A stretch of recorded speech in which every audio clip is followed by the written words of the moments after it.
What's up, FHS? Welcome back to the Saber Roar. I'm JC. And I'm Sabrina. This week we'll take an inside look into teachers' favorite books, the fall play, academic success, boys soccer, and get to know one of the newest teachers. Let's hear what books teachers and students are reading.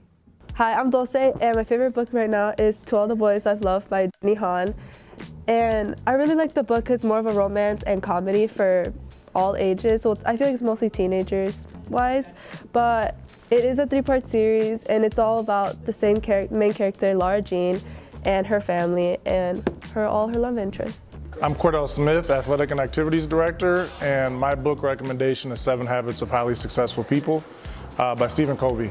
I love that it makes you really reevaluate yourself as a professional and personally. And I think everybody could take some personal inventory, and the book will help you do that. I've been reading Stan Lee, A Trickle of Light, and growing up I really was into Marvel, and then my mom just came home, bought this book for me one day, and had to read it for a literacy class, so I decided to read it, and I picked it up and I've enjoyed it ever since because it's just about this kid who's like really into technology, so you can kind of learn about like neural links or like kind of geeky stuff like that while also giving you a good story about like what it's like to be human. And my name is Miss Milanka Schleich, and I'd love to talk to you about this series called Not Even Bones by Rebecca Schaefer. It's a fantasy trilogy where Nita, a young woman with a unique ability to manipulate her biology, is thrust into a world where mythical creatures are hunted and sold on the black market. So to me, it was an amazing story, and it had an often disturbing narrative that kind of appealed to me at the same time. My name is Jeremiah Brand. I am a junior here at Franklin High School, and the book I'm currently reading is Unbroken by Lauren Hildebrand. It is a book about a World War II fighter pilot whose plane gets shot and it crashes, and then he is stranded on a lifeboat with 2 other people. I haven't finished reading it yet, but from what I've read, it is a really good book. My name is Mr. Dean, and the book that I would like to recommend is one that is called The 4 Agreements by Don Miguel Ruiz. This book talks about 4 pillars that, if you move through life, making these 4 agreements, you can really have positive outcomes. Those 4 agreements are being impeccable about your word, being honest, truthful, and holding, word is bond. The second pillar is don't make assumptions. So, we're not gossiping, we're not talking about others, or, we're letting our experiences and communication with others kind of lead the way in the way that we carry on with other people. There's don't take things personally. People will talk about you all the time. Hopefully it's good things, but you know what? Maybe those are just things that are going on in their own personal life that they're facing. Maybe that's the reason why they are thinking and saying the things that they are about you. And finally, do your best. Move forward through your life doing the best you can at any given time. I believe that if you follow these 4 agreements, you're going to do pretty well, and that's why this book really resonated with me. If you are interested in sharing your favorite book recommendations, let us know, and your book could be featured next time. Happy reading, Sabers!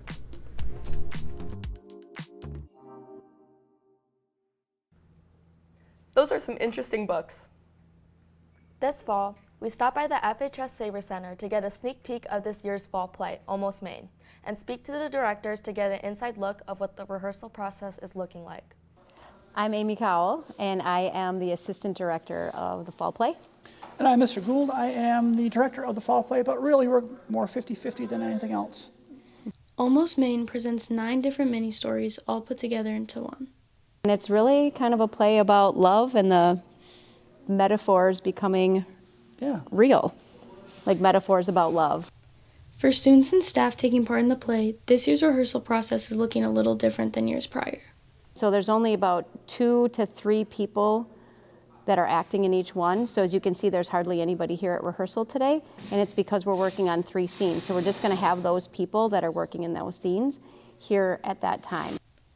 The fall play gives students a chance to bring their creativity and personality into an exciting new environment. I've always loved seeing the kids be excited about what they do, that it's not a chore for them. They want to be here.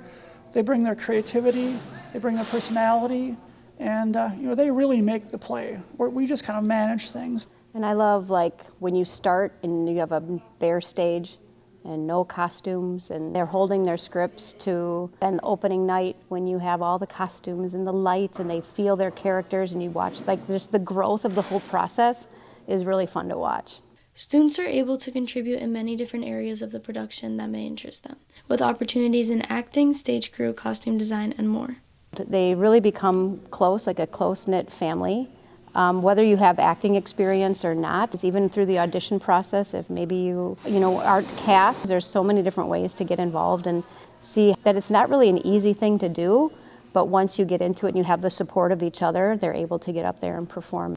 And I'd say that many of the kids that come and join us in their freshman year will stay through all 4 years. So they really do like that family kind of aspect to theater. Franklin High School's production of Almost Maine can be seen November 15th, 16th, and 17th. We hope to see you there.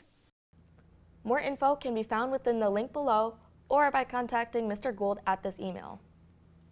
Many students want a head start post-high school, and FHS offers many opportunities.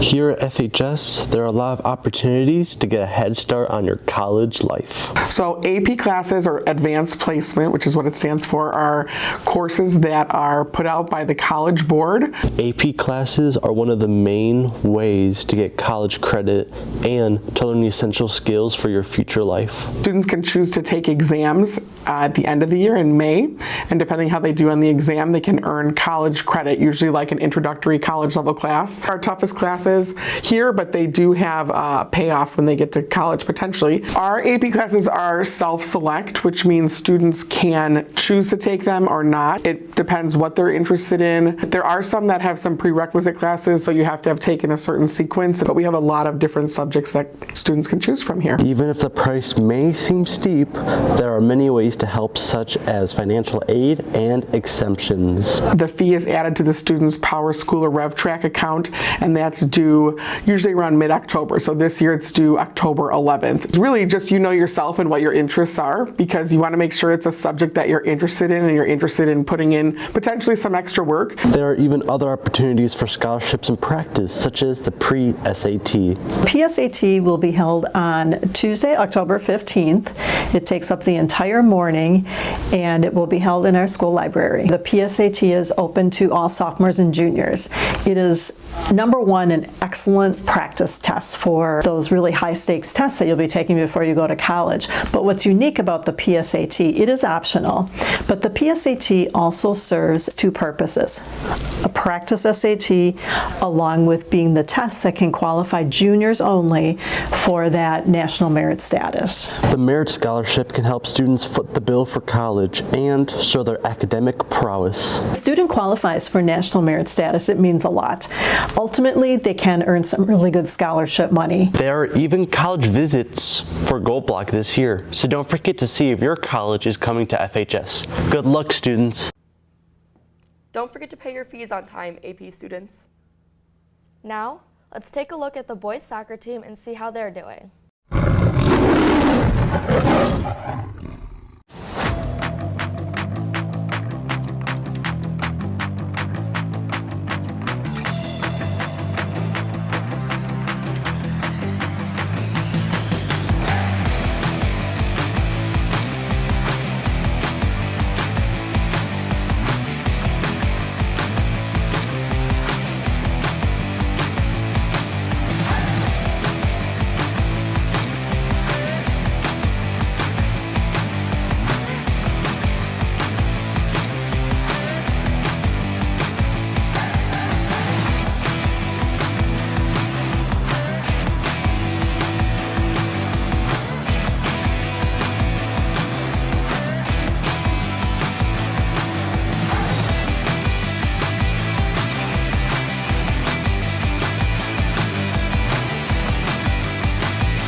Best of luck to the boys soccer team.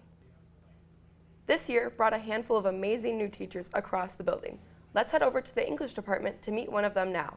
So my name is Miss Fleming. I teach 3 sections of Pre-AP English 1, 2 sections of CP Comp and Lit 10, and then a section of CP World Lit. Well, I grew up in Waukesha, Wisconsin. I basically lived there my whole life. I just graduated from Marquette University. So this is my very first year actually teaching. I was told by family that I would make a great teacher. I took on a leadership role in my high school swim team, and I think that really inspired me to work with other people. I really want to help people be their best selves. So getting to know students and getting to know their personalities, I think is something that I was personally really excited about. I think the relationship between a teacher and a student is really important, just because in order for students to grasp knowledge and understand content, they need to feel like they belong, feel like the classroom is a safe space. As a very first year teacher, people have been so supportive about that. That was something I was concerned about. I feel like people are gonna look at me like a dummy that I didn't know as much. But the staff and faculty have been amazing support and have been willing to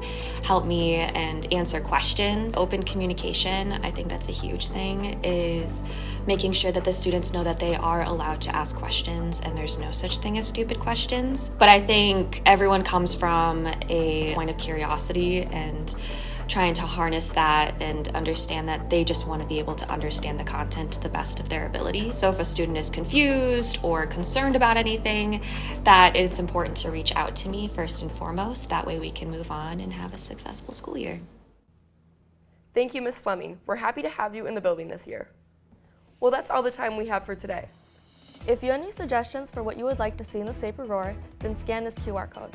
Also, be sure to subscribe to our YouTube channel and follow us on Twitter @the Saber Roar to stay up to date with all things Saber Roar. We'll see you next week, Sabers.